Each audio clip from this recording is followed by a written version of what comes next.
What's up mga idol? Welcome back to my YouTube channel, Max Just For Fun. Siyempre, kung bago ka pa lang sa channel ko, huwag niyo kalimutan pindutin ang subscribe button sa baba. At rin ang notification bell para updated kayo sa mga videos na ina-upload ko. Yes mga idol.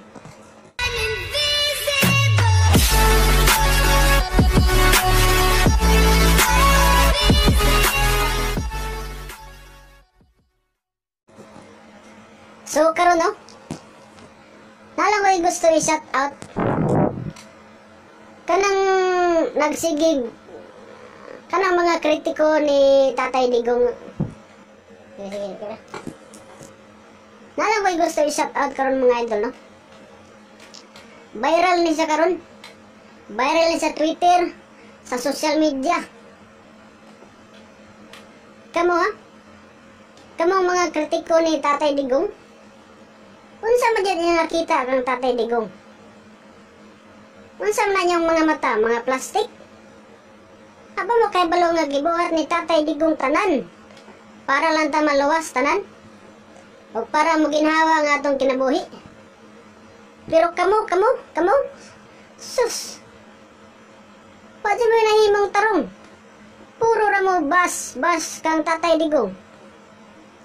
Naniguan na si Tatay Digong og tinarbaho diya sa iyang opisina sa Malacañang. Ya kamo, wa mo ilaing nabuhat. Puro maot niyang istorya. Plastic ba na yung mata? Kamo ha, sus. Labayon ta modis karon. Kamo mga kritiko ni Tatay Digong. Kung di mo gusto ni Tatay Digong, puliw na wala diri sa Davao. May mandiri kay peaceful. Adiha sa inyo ang perting gahe kayo mag mga ulo. Gamay ng istorya, gahe kayo mo pasabton. Kamo ha? Labayon tamuan ng ano? Modis. Gahe kayo mag mga alimpatakan ha? May bagong nag-viral karon mga sikat nga artista. Niyo pang gitirahan si Tatay Digong ha? Nya karon, kung ipasira na ni Tatay Digong inyong kumpanya, asa mo nung padong? Basulo na po ninyo ang gobyerno. Kamuwa din mo mga utok. Pag research pa mo panagsa. Pag mo kabalos na buhat ni Tatay Digong, berding ng daghan ha? Ha? Ako na ipakita karon kung sayang nabuhat. Kamu ha? Gamitan niya yung mata, dili utok. Wa may mga utok na. Polio naman si Tatay Digong diri sa Davao kay may man diri sa Davao kay peaceful. Mga humok og ulo ang tao rin, dali ra kasabot. Isa ka istorya, wala kasabot na yon. Pero diha sa inyo ha? Gahe kayo mga ulo. Sigara mo pangdaot ni Tatay Digong. Gibuhat na ni Tatay Digong tanan. Para lang ta malipay niya. Kamu, sigara mo pangdaot. Wa mo ilang nabuhat diya, sigara mo pangdaot ha. Gaina perting sukuan ni Tatay Digong nag-live. Kisa yang gibanatan. Di lang ako istorya. Dagko daw ngipon daw. Kung may istorya daw, katunga daw ang ngipon sa iyang naong. Istorya daw ang ngipon daw katunga sa iyang naong. Kabalo mo kinsa na. Muna gibanatan ni Tatay Digong gayna kay grabe pula ka kritiko ni Tatay Digong. Mura ra bag si kinsa. Yellow ra bag ngipon, white toothbrush.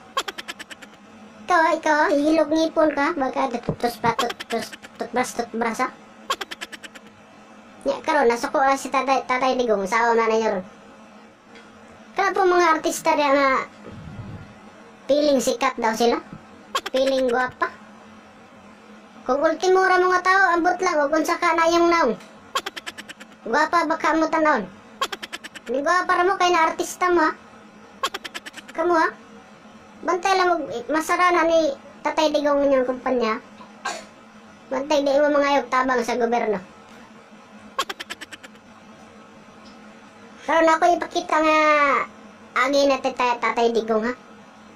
Para mahinlo na yung utok. Puro ra mo kritiko ni Tatay Digong, puro ra maot yung nakitaan. Plastic na yung mata. Research food panagsa. Kanang lingon ni Tatay Digong nga ang ngipon ay nag-istorya katunga sa naong. Ikaw ha, ay si Palabig, kritiko ha. Mura ra ba ka gwapo? Yelo ra ba ka ngipon? Okay, tutbras. Aya, dali na lang. August Bon ko. Ito mga bago sa kong channel, huwag niyo kalimutan na i-subscribe ko ha, Max Just For Fun. Pinduta ang notification bell para updated mo sa mga videos nga akong ipang-upload. Ha? Diyan na lang. Oh.